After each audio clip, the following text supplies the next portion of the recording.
Готова съм да замеся просфорния хляб.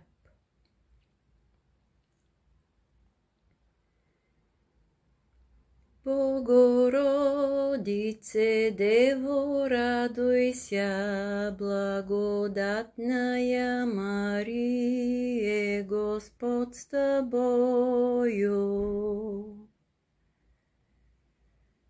Благословена ты в женах, и благословен плод чрева Твоего.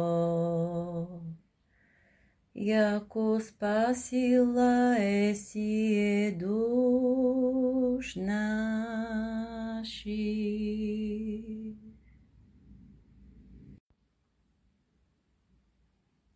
Господи Исусе Христе, Боже наш, Отче наш Ти, който си на небесата, да се свети името Твое, да дойде царството Твое, да бъде волята Твоя, както на небето, така и на земята.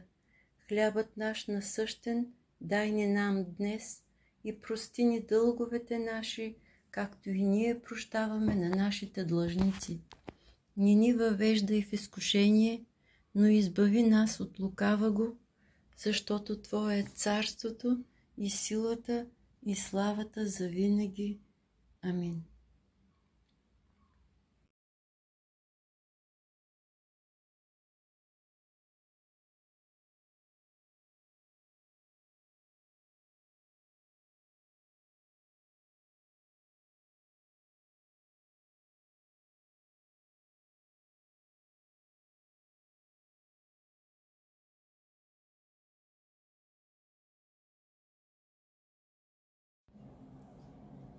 Приятели, утре на 14 септември 2024 година ще отидем в Малко Търново, където ще се проведе първия фестивал на обредния хляб в Странджа. Всеки може да умеси и да покаже своя хляб. Обредният хляб трябва да е кръгъл и с символи. Винаги се прикадява и се казват молитви и наричания за мир, плодородие и пълни къщи с деца.